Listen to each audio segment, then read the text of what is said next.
Morning, আমি সঙ্গীতা। আমার নতুন একটা ব্লগে তোমাদেরকে অনেক অনেক ওয়েলকাম আর ভালোবাসা। কেমন আছো তোমরা সবাই? আশা করছি ভালো আছো আর সুস্থ আছো। আমরাও না বেশ ভালো আছি। আর আজকে দিনটি হচ্ছে শুক্রবার, ঘড়িতে এখন বাজে ওই সকাল 7টা নাগাদ। তোমাদেরকে সাথে নিয়ে আজকের ব্লগটা এখান থেকেই শুরু করছি। আই হোপ ব্লগটা তোমাদের একটু হলেও ভালো লাগবে। আর আজকের দিনটি যেহেতু পয়লা মে, সেই কারণে কিন্তু তোজোর আজকে অনলাইন ক্লাসটাও বন্ধ রয়েছে। আর ওই টানা ধরো রবিবার অবধি তো অনলাইন ক্লাস অফ রয়েছে। অনলাইন ক্লাস থাকলে সকালটা অনেকটা তাড়াহুড়োর মধ্যে কাটাতে হয়, বিশেষ করে রান্নাবান্না গুছিয়ে করতে হয়, এইটার চাপই আগে থাকে। আর রান্নাবান্নাটা হয়ে গেলে যতই তাড়াহুড়ো করে করি না কেন, তাও মনে হয় কি যে অনেকটা সময় আমি রিলিফে থাকতে পারি। আর রান্না হয়ে যাওয়া মানে সংসারের অনেক বড় একটা কাজ হয়ে যাওয়া, তাই নয় কি? তো যাই হোক, আজকে ভেবেছিলাম কি সকালবেলা করেই শ্যাম্পুটা করে নেব আর কাঁচা ধোয়া, বাথরুম পরিষ্কার এগুলো করে নেব। কিন্তু হাজব্যান্ড বললো আজকের ওয়েদারটা না ভীষণ ঠান্ডা, মানে কালকেও আমাদের এখানে বিকাল থেকে প্রচুর পরিমাণে বৃষ্টি হয়েছে আর ওয়েদারটা ভীষণই ঠান্ডা। তাই আজকে আর সকালবেলা শ্যাম্পু করবো না, এমনি প্রতিদিন যেরকম স্নান করি সেরকম স্নান করে নিয়েছি। আর যেরকম জামা কাপড় থাকে সেগুলো কিন্তু কেচে নিয়েছি আর কেচে মেলেও দিয়েছি। আর কি জানো তো, শ্যাম্পুটা করব, তবে হাজব্যান্ড বললো এখন না করে তুমি কাজ বাজ শেষ হওয়ার পরে তখন ফ্রিতে তুমি স্নান করো, শ্যাম্পু করো, বাথরুম পরিষ্কার করো, তখন আর তোমার টাইম নিয়ে অত ধরা বাঁধা থাকবে না। সকালটা দেখবে যতই ক্লাস না থাকুক বা যত কিছু না থাকুক, একটা তাড়াহুড়ো আমাদের কিন্তু প্রতিটা মেয়েদেরই থাকে। তো যার জন্য আজকে সকালবেলা আর এই কাজটা করলাম না, ওইটা পরে করে নেব। আর ওইদিকে কথা বলতে বলতে কিন্তু আমার জামা কাপড় মেলা হয়ে গেছে, সাথে এদিকে বিছানাটাকেও তুলে নিতে চলে এসেছি। আর ওই যে আমি স্নানে গেছিলাম, হাজব্যান্ড আবার আমার জন্য চাও বসিয়েছিল, তাই আজকে চাটা সকালবেলা ওই করে দিয়েছিল। আর স্নান করে এসে চা খেয়ে তারপরেই কিন্তু কাজকর্মগুলো একের পর এক শুরু করে দিচ্ছি। আমার কিন্তু প্রতিদিনের মর্নিং রুটিনটা প্রায় একই রকমের থাকে, আর সেগুলোই তোমাদের সাথে শেয়ার করার চেষ্টা করি। কিছু কিছু দিন বাসি কাজকর্ম শেয়ার করি, তবে সেটা আর প্রতিদিন করা হয়ে ওঠে না, কারণ যত তাড়াতাড়ি ওই কাজটা করে নিতে পারবো তত তাড়াতাড়ি আমি নিজে ফ্রেশ হয়ে স্নানটা সেরে নিতে পারবো। আর এই কদিন তো পুজো দেওয়ার চাপ নেই, তবে কালকে থেকে আবার পুজো দেওয়ার চাপটা শুরু হয়ে যাবে। তো পুজোটা দিতে কিন্তু আমার বেশ ভালোই লাগে। আর এদিকে দেখো, কথা বলতে বলতে আমি কিন্তু বিছানাটাকেও সুন্দরভাবে গুছিয়ে নিয়েছি। এর মধ্যে কিন্তু তোজো দুষ্টু সবাই উঠে গেছিলো, তাই বিছানাটা খালি পেয়েছি বলে গুছিয়ে নিচ্ছি।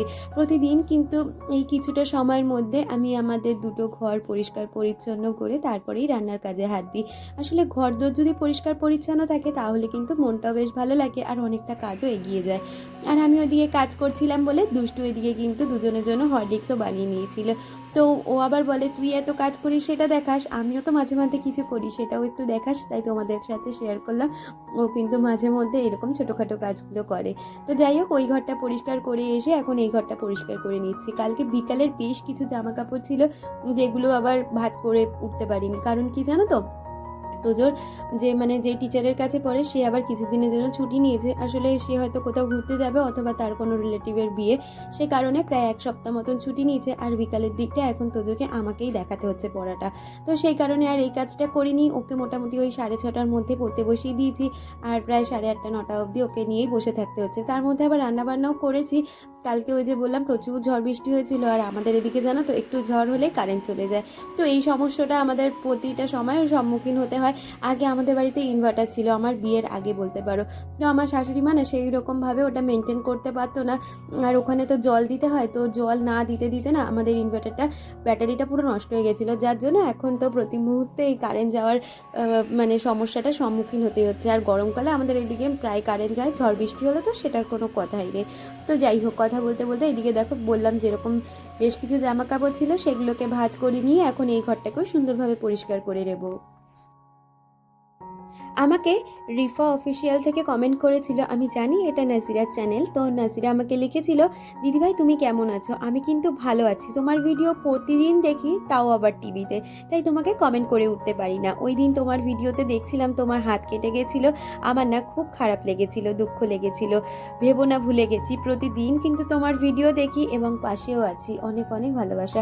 Thank you so much Nazira, আমাকে এত নিখুঁতভাবে দেখার জন্য। আর প্রতিদিন যে তোমরা আমাকে দেখছো, আমাকে মনে রাখছো, এটা কিন্তু আমার কাছে অনেকটা বড় পাওয়া আর অনেকটা ভালো লাগার জায়গা বলতে পারো। ইউটিউব থেকে জানি আমি কিছু হয়তো আর্নিং করি, তবে তার থেকেও বড় কি জানো তো, তোমাদের থেকে এই যে ভালোবাসাগুলো পাই এগুলো আমার কাছে অনেকটা দামি, অনেকটা বেশি সম্মানের। দামি তো অবশ্যই, কিন্তু সম্মানের। তোমরা যে আমাকে এতটা ভালোবাসা দিচ্ছ, আজকালকার দিনে কিন্তু কেউ কারোকে স্বার্থ ছাড়া এক বিন্দুও ভালোবাসে না। আর তোমরা তো আমাকে নিঃস্বার্থভাবে ভালোবাসা দিচ্ছ, শুধু একটা ভিডিওর মধ্যে থেকেই আমাকে তোমরা বুঝতে শিখছো, আমার কাজগুলোকে ভালোবাসা দিচ্ছ, সাথে আমাকেও। আমরা না জানো তো প্রচণ্ড মাছ ভক্ত। মাছ খেতে আমরা ভীষণ ভালোবাসি।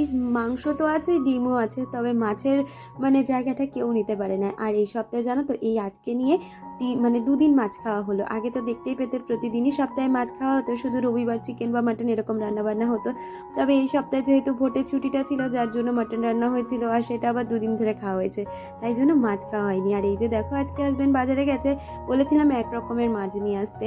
আর আগের দিন পাশের বাড়ি থেকে একটা বৌদি আমাকে একটু ওই এঁচড় দিয়েছিল, তো সেটা ভেবেছিলাম একটু পেঁয়াজ রসুন দিয়েই করবো, চিংড়ি মাছ না আনলেও চলবে।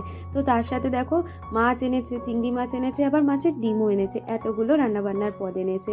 তো মাছের ডিমটা এখন রান্না করবো না, সে বললো এখন তো তোজো বাড়িতে রয়েছে, মানে ওই যে বললাম ওর টিচার এখন ছুটিতে গেছে, যার জন্য ও বিকালটা তো বাড়িতে রয়েছে। আর বিকালে বাচ্চা কাচ্চা বাড়ি থাকা মানেই কিন্তু একটা ইভিনিং স্ন্যাক্স ওদের লাগেই। ও না থাকলে ইভিনিং স্ন্যাক্সটা করতাম, তবে খুব একটা হেভি কিছু করতাম না, একদম হালকা পাতলার মধ্যেই করতাম। তাই হাজব্যান্ড বললো ওই মাছের ডিমটা ভালো করে ম্যারিনেশন করে রেখে দাও, বিকালবেলা মাছের ডিম ভেজো, আর ওটা দিয়ে হয়তো মুড়ি খাওয়া হয়ে যাবে। তো সেই কারণেই মাছের ডিমটা পরে ম্যারিনেশন করে রাখবো। আর ওইদিকে শাক এনেছিল, তো এই শাকটার কী নাম আমি না একদমই জানি না, আগের ব্লগেও বলেছিলাম।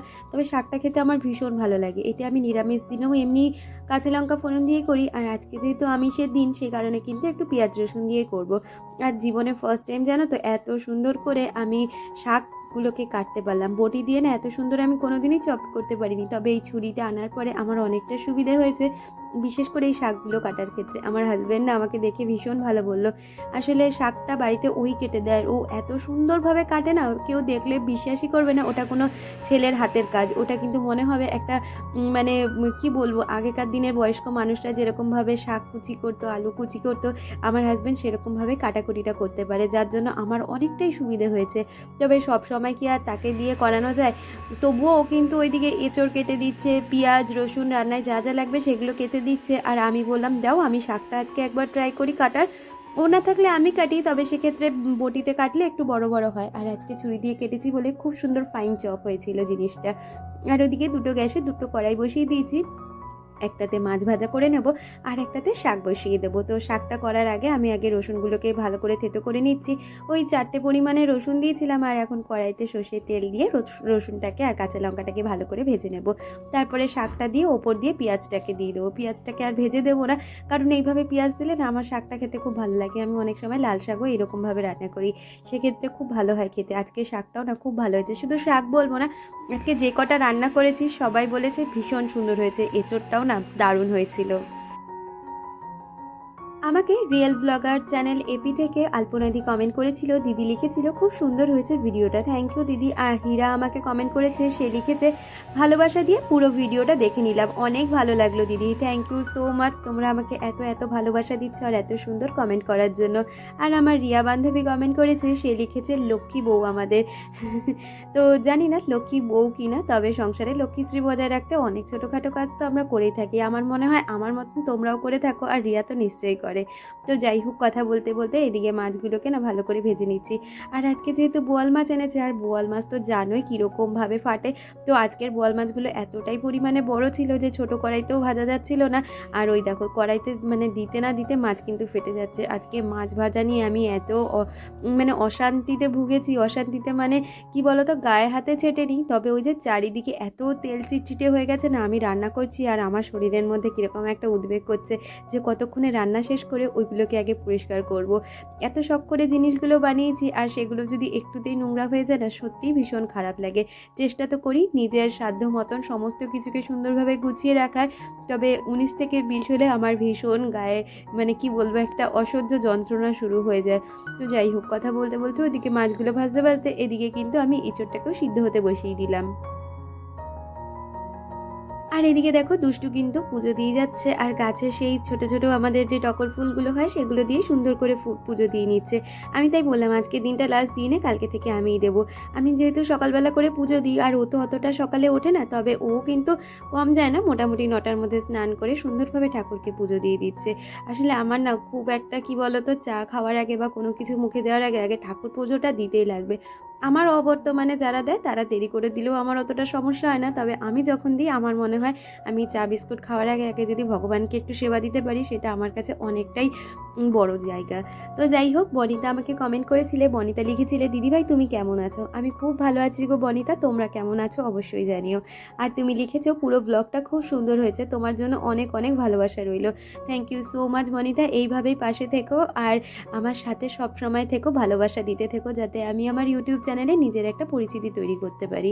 তো দেখো কথা বলতে বলতে আজকে মাছের ঝোলটা কিন্তু একদম আদা জিরে বাটা আর টমেটো দিয়ে রান্না করেছি, কারণ এই বোয়াল মাছটা না পেঁয়াজ রসুন দিয়েও করা যায়, কিন্তু বোয়াল মাছের মধ্যে যেই একটা নিজস্ব স্বাদ থাকে সেই স্বাদটা কিন্তু পেঁয়াজ রসুন দিলে সেই মানে মাছের যেই গন্ধটা সেই গন্ধটা কিন্তু আর ঝোলের মধ্যে পাওয়া যায় না।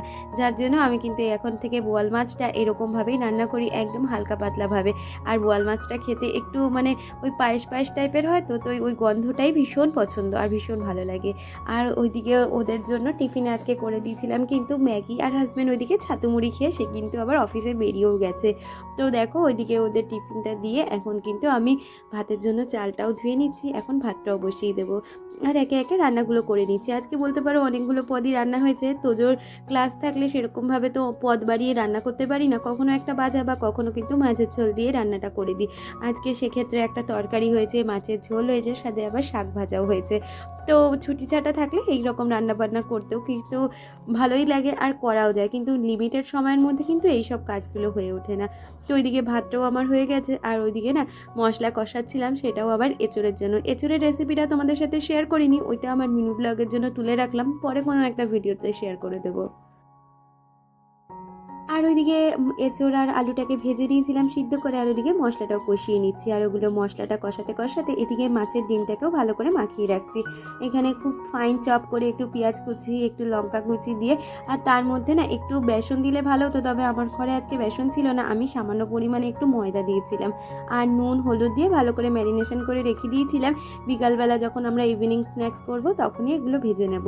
আর আমার ছোটো কড়াইতে জানো তো এগুলো ভাজতে ভীষণ সুবিধা হয়, কালকে যখন আমি ভেজেছিলাম ছোট্ট কড়াইটাতেই ভেজেছিলাম, খুব একটা তেল ছেটেও না, আর করতেও আমার অনেকটাই সুবিধা হয়।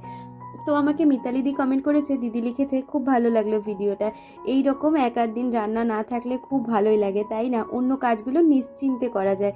ঠিক বলেছো দিদি, মাঝে মধ্যে রান্নার যদি ছুটি পাওয়া যায় সত্যি কিন্তু খুব ভালো লাগে, অন্যান্য কাজগুলো করা যায়। আর লিখেছো তুমি ভালো থেকো, ভালোবাসা নিও, তুমিও খুব ভালো থেকো দিদি, এইভাবেই আমার পাশে থেকো, আর তুমি আমারও ভালোবাসা নিও। তো দেখো কথা বলতে বলতে এদিকে কিন্তু আমার এঁচোড় চিংড়িটা হয়ে গেছে, আর ওই যে বলছিলাম না আমার শরীরের মধ্যে কেমন যন্ত্রণা দিচ্ছে, শুধু ওই মাছের তেল ছিটে। মাছটা খেতে যেমনই ভালো লাগে তেমনি কিন্তু কাজটাও অনেক বেড়ে যায়। তো আমি একটা না লিকুইড তৈরি করেছিলাম, যেটার মধ্যে আমি একটু লিকুইড সোপ দিয়েছিলাম আর জল মিশিয়ে একটা স্প্রে বোতলের মধ্যে ভরে নিয়েছিলাম। এগুলো দিয়েই না এখন এই মানে ঘরের সমস্ত ফার্নিচার থেকে শুরু করে রান্নাঘরের এই সমস্ত কাজগুলো আমি এইভাবে পরিষ্কার পরিচ্ছন্ন করে নিই, কারণ কি জানো তো এগুলো যেহেতু উডের জিনিস, তো সেক্ষেত্রে খুব ডাইরেক্ট একটা জল আমি ব্যবহার করি না, যদি জিনিসটা নষ্ট হয়ে যায় সেক্ষেত্রে। আর সমস্ত কিছুকেই কিন্তু ভালো করে আমি ওই স্প্রেটা ছড়িয়ে মুছে নিয়েছি, আর তারপরে শুকনো ন্যাকড়া দিয়ে সুন্দর করে মুছে নিচ্ছি। আমাকে এসএম সিম্পল হাউসওয়াইফ চ্যানেল থেকে দিদি কমেন্ট করেছে, দিদি লিখেছে ভিডিওটা খুব সুন্দর হয়েছে, ঘরের কাজগুলো কত সুন্দরভাবে করে নিলে দি ভাই, চিকেন রান্নাটাও সুন্দর হয়েছে, থ্যাংক ইউ, এইভাবেই পাশে থেকো তোমরা। আর আমাকে আর একজন কমেন্ট করেছে, তার নামটা ঠিক আমি অনেক দিন ধরেই বলছি বুঝতে পারছি না, তবুও সে কমেন্ট করে, তার নামটা বলে না। সে লিখেছে দারুণ লাগলো ভিডিওটা, তোমার কাজগুলো দেখতে খুব ভালো লাগে, সাথে তোমার কথাগুলো খুব সুন্দর।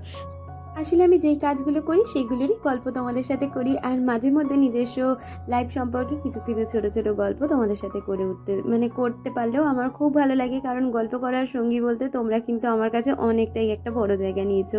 আর তোমরা তো জানোই আমি সংসারের সারাদিনের কাজবাজ করতেই দিন কাটিয়ে দিই, আর আমি পাড়া প্রতিবেশীর সাথে খুব একটা বেশি গল্পগুজব করতে পছন্দ করি না, আমি যাইও না কারোর বাড়িতে আর করিও না। তোমরাই আমার কাছে গল্প করার অনেকটা ভালো জায়গা, সাথে আমার হাজব্যান্ড আছে, আমার ঘরের কচিকাচাগুলো আছে, ওরাও আমার অনেকটা ভালোবাসার জিনিস, ভালো লাগার জায়গা। তো আমাকে রাবিয়া লিখেছে, অপু আমি তোমার ভিডিওটা দেখলাম, দারুণ লেগেছে তোমার কাজগুলো। দিদি তোমার বাড়ি কি ইন্ডিয়াতে? আমি কিন্তু তোমার ভিডিও বাংলাদেশ থেকে দেখছি। হ্যাঁ গো, আমার বাড়ি ইন্ডিয়াতে। আর থ্যাংক ইউ সো মাচ এত দূর থেকে আমার ভিডিও দেখার জন্য। এইভাবে আমার চলার পথে সবসময় থেকেও এই আশাই করব তোমাদের থেকে। তো দেখো, কথা বলতে বলতে আমি কিন্তু এদিকে রান্নাঘরটাকেও কিন্তু সমতালে পরিষ্কার পরিচ্ছন্ন করে নিয়েছি। সমস্তটাই কিন্তু আমি স্প্রে দিয়ে ওদিকটা পরিষ্কার করেছি। আর এই দিকটা এতটাই মানে তেল ছিটে পড়েছিল, আমার নিজেরই দেখে এত খারাপ লাগছিল, যার জন্য প্রতিদিনের মতন ওই কসবাইট আর আমার বাসন মাজার যে সাবান থাকে সেটা দিয়েই গ্যাস ওভেন থেকে শুরু করে ওই মানে গ্যাসের পিছনে যে ওয়ালটা সেগুলোকে পরিষ্কার করে নিয়েছি। আর ওগুলো মোছার পরে কিন্তু আমি একটা শুকনো ন্যাকড়া মানে ভেজা ন্যাকড়া দিয়ে ওটা পরিষ্কার করে নিয়েছি। আর মিতালি মিলন সাথী চ্যানেল থেকে কমেন্ট করেছিল, সে লিখেছিল, ভালো লাগলো ভিডিওটা। দিদি তোমার হাতের পলাটা কত দাম নিয়েছে বলবে? হ্যাঁ গো, এর আগের দিনও কেউ একজন কমেন্ট করে আমার হাতের পলাটার দাম জানতে চেয়েছিলে। আসলে এই পলাগুলো জানো তো সিঙ্গেলও পরা যায় অ্যাজ আ ব্রেসলেট হিসাবে, তবে আমি 2 হাতে পরবো বলে কিনেছিলাম। আর আমার দুটোর দাম প্রায় মোটামুটি ওই 5 থেকে 5,500 টাকা মতন পড়েছিল, যেহেতু এটা হলমার্কের। এখন কিন্তু রূপোও আমাদের হলমার্ক পাওয়া যায়, সেক্ষেত্রে কি বলতো, রূপোগুলো কালো হয় না আর খুব সুন্দর মানে পরিষ্কার পরিচ্ছন্ন থাকে। না হলে দেখবে অল্পতেই একটু রূপো কালো হয়ে যায়, যার জন্য এটা হলমার্কে কিনেছি, যেহেতু আমি ডেলি ইউজ করব তার জন্য। তো যাই হোক, কথা বলতে বলতে আমি কিন্তু রান্নাঘরের কাজ শেষে ওই যে সকালে তোমাদের বললাম আমি কিন্তু আজকে শ্যাম্পু করব, সাথে বাথরুম ক্লিনিং করব, সমস্ত কাজই করে নিয়েছি। আর সকালে যে জামা কাপড়গুলো পরেছিলাম সেগুলোকেও আমি এখন ধুয়ে দিয়েছি, কারণ এই কাজটা এখন করে নিলে কালকে আর অত বেশি জামা কাপড় পরবে না, অল্প কিছুর মধ্যেই হয়ে যাবে। তবুও জানো তো অনেক জামা কাপড়ই আমার প্রতিদিন পরে, কারণ আমি নিজেই অনেক ধরনের জামা কাপড় চেঞ্জ করি সারাদিনের মধ্যে। এই সকালে একটা ড্রেস পরিস, তারপরে গা ধুয়ে রান্না করার পরে আর একটা ড্রেস, খাওয়ার সময় আর একটা, মানে খেয়ে দিয়ে উঠে পুজো দেওয়ার সময় একটা ড্রেস, আবার রাত্রিবেলা শুতে যাওয়ার আগে আর একটা ড্রেস। এই জন্য আমার প্রচুর জামা কাপড় পরে যায়।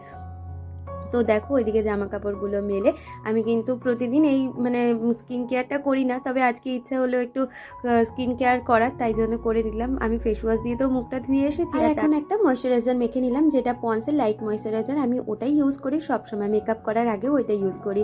আর একটা লিপ বাম আর একটু সিঁদুর পরে নিলাম, হয়ে গেল আমার কিন্তু আমার স্কিন কেয়ার।